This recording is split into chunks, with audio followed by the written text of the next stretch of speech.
Hey, what is going on, everybody out there? This is Jakejames Lugo. Welcome to the channel and welcome to this brand new episode of JJ's One Man Podcast. So let's sit back, grab a drink if you like, or a snack, whatever have you, and let's have an honest conversation today, right? We're going to have an honest conversation because I know that there's going to be some people who don't like some of my views on this topic, let alone the discussion we're about to have. Let's talk about Elden Ring today, right? So before we get really into it, don't forget, leave a like on this video, this a podcast episode. Don't forget to subscribe to the channel if you can. Join my Discord server because I have a bunch of chats in there that you could come and talk about this stuff, as well as a bunch of other gaming things that I know you'll love. We have a great community of people over there, over 150 members in the Discord, which is awesome. Thank you so much for everybody that's been supporting it. As well as also check out the Patreon. There's exclusive episodes of the podcast, as well as also other exclusive videos that are gaming related you'll want to check out. Now that we got all the housekeeping out the way, okay, let's sit down. Let's have a talk about Elden Ring. Now, there's a couple things about this.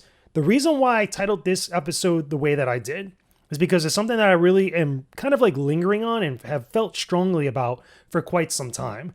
I really believe that Elden Ring lately, ever since the game first came out, has been vastly overhyped for a couple different reasons. Now, I have to say right up front, I have yet to sit down and really play the game and really get into the nitty gritty in my own personal experience. Take with that what you will. A lot of people are going to be like, oh, so why are you even talking about it if you haven't even really played the game? I've been watching a lot of different footage about the game and a lot of the reactions. I've read a lot of the reviews. I've really been thinking about picking up Elden Ring myself. For a number of reasons, I haven't done so yet. One of which being there's a lot to play right now, and I just finished Horizon Forbidden West. I didn't do a lot of videos about it, and I wasn't going to plan on doing a review for it, but I wanted to play that for quite some time because I did some work about the previous game in the past. On top of that, there's other games coming out very soon that I want to dive into, i.e. Kirby and the Forgotten Land, as well as also I just picked up Sifu, and I'm still having fun with that game. So there's a million and one different reasons why I haven't sat down to really buy and play Elden Ring. But on my spare time, when I'm not playing games and I'm doing other stuff around the house, I've actually been watching a lot of streams. I've been watching a lot of videos. I've been reading all the reviews about this game. And here's the thing about this. And it was kind of encompassed pretty nicely in a couple videos that I saw on YouTube, one of which actually came from Dr. Disrespect. Funny enough. Now, I know it's the doc, and we all know that he's like very eccentric. He's very goofy. He does a lot of joking and stuff. He plays a character, right? But one of the things that I noticed in his videos that I saw, okay, in his streams that I saw, little clips of it, of his time with Elden Ring, he pretty much said almost word for word a lot of what I was thinking and what I was feeling about this game and about the Soul-style game in general. Soul-styles games, I should say, not Soul-styles game. The entire genre, the Soulsborne type of gameplay style. And he pretty much, word for word, just pretty much blurted out and said to his audience, what I was thinking about for years or what I've been saying for years about this style of game. And I feel like a lot of it is getting lost in the shuffle and getting ignored and overlooked and pretty much downplayed by a lot of people who are really rolling hard for Elden Ring.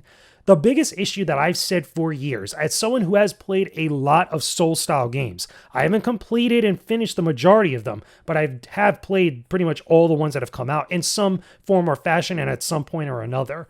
I've played and finished Dark Souls 2 Scholar of the First Sin. I had to help write the guide on IGN for that, the wiki guide. I had to do the same thing for Neo, for the DLC specifically, but I had to play through all of Neo just to get to the damn DLC. And I also finished Jedi Fallen Order. But I've played Dark Souls 1, I've played Demon Souls, I've played Sekiro, I've played Lords of the Fallen, all these different types of games. Hell, I even played some of those 2D style games that were Dark Souls inspired, that their combat was very similar to Dark Souls, but they were 2D. I forgot the name specifically. One that I reviewed over on the PlayStation 4. I can't think of it now at the moment, but you guys might know what I'm talking about. And the one thing that I've said for years about all these games is that they are overly punishing to the player, to the point where it is not welcoming for people that are just diving into the genre for the first time, but also to the point where it becomes less fun playing the game and you're just struggling to get from one point to another. And that kind of sucks for the majority of people. I get it. The rabid Dark Souls / Soulsborne fan base loves these style of games. They think of them as some of the most difficult games in the industry that ever been made. I think there's a hard argument against that, but I understand where they're coming from. And there's definitely a challenge there. And I would argue even more so that the real big appeal and the real big positive of these style of games, especially with Dark Souls, especially with Bloodborne, especially with Elden Ring even now, is that the environment and the atmosphere that they create is phenomenal. The games look fantastic. I always said about Bloodborne in particular, I wish a Castlevania game looked like that, because it is so, I look at it and I so see Castlevania could look like this. And it would be freaking amazing if Konami would just take a page out of the, From Software's book and play and make a game that looks exactly like that so I could play through it. But anyway, I digress. The thing is that while all that stuff is great, while I know there's a lot of lore there, and I think that the whole idea of being so cryptic with the storytelling and the world building and the lore of these games, I think is a detriment to the games themselves, but I understand why people like them. While all that stuff is great, and while the visuals and the environments are great, they are completely overshadowed with how punishing and how restrictive and prohibitively hard, I should say, that some of these games can be. And they're so detracting to a lot of newer players and a lot of players that don't live and breathe these style of games, that they completely miss out on all that other stuff. And it sucks because the counter argument that I'm constantly seeing, especially now with Elden Ring, that a lot more people are trying this game out because it's for the next gen consoles, for PS5, for Xbox Series X and Series S. A lot of people want to play games on their next gen hardware, even on PC, I would argue, on some of the newer PC builds. And they're running into this brick wall constantly and really discovering just how much these games are not for them. And the counter argument that you see from that crowd that loves these style games is either to get good, or that because you haven't played all these other games, you're not understanding what's so good about these games. You're not understanding why you should be doing different things in order to have fun with it. And personally, for me, I think that's a completely lame argument to make. It overlooks the idea that most games that have been given high scores and most games that have been given a lot of praise were the games that were so more welcoming to newer players. I'm not saying that Elden Ring or any Soul-style games needs to be made easier, even though I've argued for years, because of Jedi Fallen Order specifically, that having difficulty settings or different options for how to experience those games would open them up to so many more people. I'm not saying you have to dumb down all the games just to make room for newer players. You can still cater to that hardcore fan base, but you don't necessarily need to shut out everybody else or to be so punishing and so restrictive towards everybody else in order to just cater to this one crowd. That doesn't, in my opinion, that doesn't make you any more legitimate than what something like what Jedi Fallen Order did or any other game might have done when it came to opening up to newer players joining in on the actual fun. The thing that Doc said that resonated with me the most is that, look, I get there's a challenge and I appreciate the challenge. I'm down for challenging games, but the challenge needs to also be fun too. And he brought up a couple other different games. I can't remember them specifically at the moment. I'm going to link his video that with the clips that I saw in the description box below so you guys could watch it after this episode and see exactly where I'm coming from. And maybe you'll resonate with what he said too. But he brought up a good point saying like, look, if the challenge is not fun, what's the point? Like you could be difficult and challenging, but I have to be enjoying what's there.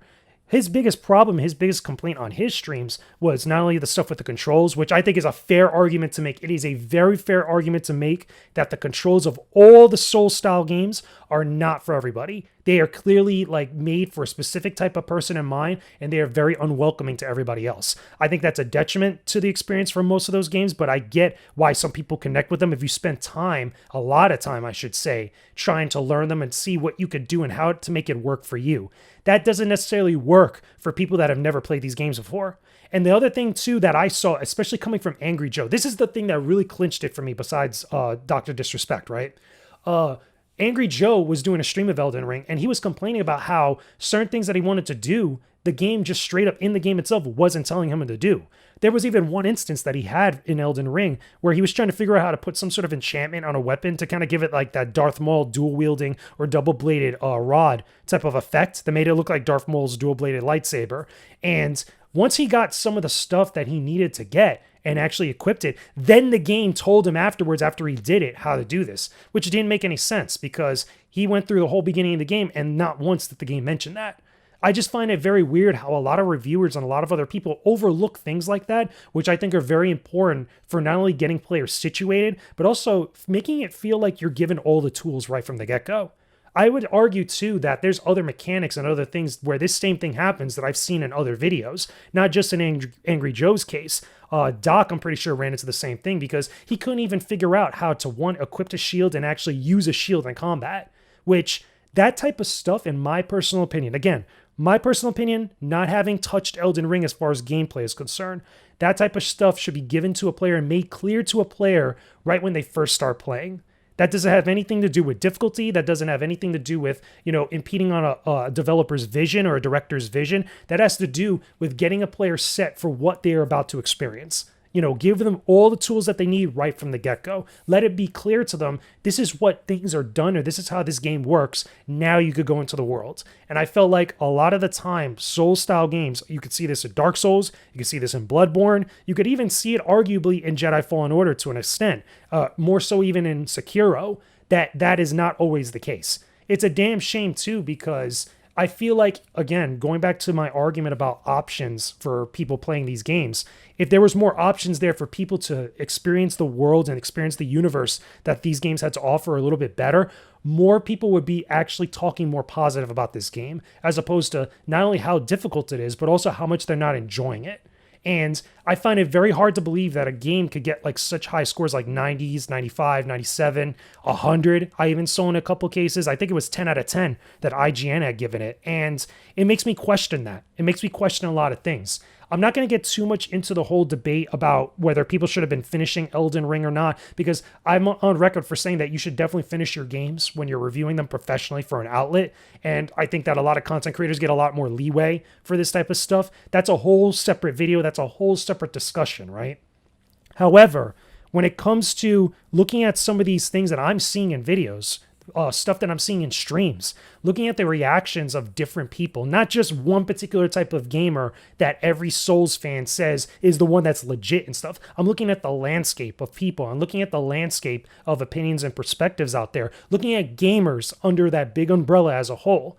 I'm telling you right now, I feel like this game is vastly overhyped. The one thing that I remember, I was watching one of Maximilian Dudes' stream, Max's stream where he was playing Elden Ring, and he says, because he's been enjoying it, right? He's been really down for it. He's played a lot of Souls games. He's down with this, right? He says that this game will be talked about for years, and he says that he feels that it's going to have an impact in the same way that the Elder Scrolls Skyrim had in some fashion. And funny enough, after watching that and then seeing Dr. Disrespect's video, because Dr. Disrespect brings up Skyrim as well when he's talking about why he's not enjoying it. The one thing that they have in common bringing up that game is that when Skyrim came out and had such an impact that it did, a lot of people were able to get into it and enjoy it and talk about it constantly. The game was still challenging, obviously, like most RPGs can be, especially towards the later part of the game. The more time you spend with those games, the more you're going to get out of it. But the difference between that and the Elden Ring and any other Soul-style game is that Skyrim didn't feel so restrictive. Skyrim didn't feel like it was actively trying to repel people right from the very get-go.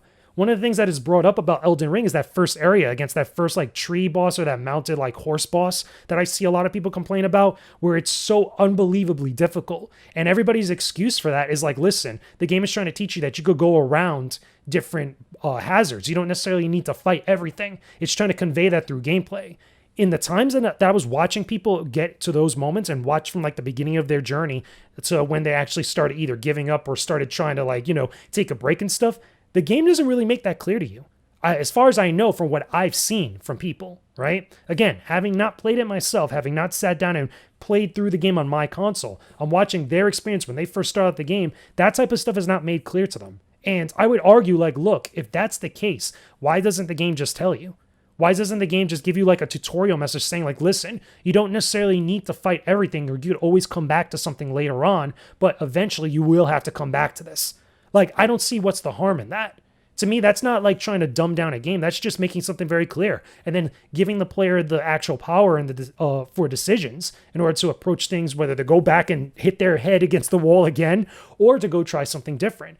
Elden Ring has a huge world from what I saw. That map is ridiculous, and it is something to be definitely commended on for how big that world is, especially for this style of game. But it's things like that that I feel like will get in the way for a lot of people. It will actually, restrict and really kind of, dumb down the experience that people could be having in favor of just like this quote unquote like purity type of like approach to the genre. And I think that's very, very self-defeating. But anyway, I know that's a lot to take in here. There's a lot more of a conversation to be had about this game. Like I said, I've been really thinking about this, and I even earlier today, even before recording this, I was thinking about maybe going to GameStop and just picking it up. But I'm like, do I really want to put myself through this frustration? Because I was just going to get it to make a point by actually streaming it and talking about the game live, going through my own experience with everybody on Twitch, and like really try to drive the point home where this game I don't think is as highly praised or should be as highly praised as people are trying to make it out to be. I think that it's going to cater to that crowd, but to me, a 10 out of 10 game or a highly praised like game that's given high scores is usually a game that not only offers something amazing, but it's something that everybody could really get into and everybody could really kind of, dip their feet into and eventually become engrossed in it. Not so much where they're repelled, not so much where they're constantly frustrated, because I always felt that the argument that these games being as difficult as they are with the bosses and stuff, the repetition, the frustration is part of the experience. But don't we come to games to actually enjoy them? Don't we come to games to actually have fun? Because if you're constantly frustrated and you're not having fun, what's the point of even playing it, right? I digress though. So that's just my thoughts. Let me know your own thoughts down below in the comment section. Don't forget to leave a like on this video, subscribe to the channel as well. I'm curious to see what you guys say in the comments because I saw some of the reactions to some of my tweets on Twitter. Again, you can look at the full threads on there talking about the same stuff before I did this video, and some of the counter arguments and some of the reasoning for people. It's just, it blows my mind. It blows my mind because it is so like exclusive, quote unquote, and so like repelling to a lot of people. But again, everybody's entitled to their opinion. I think that the majority of them are wrong about this game. I think the majority of them are overhyping it, but it's just my stance on it. So anyway, I will talk to all of you again very soon. Peace out and stay epic, everybody.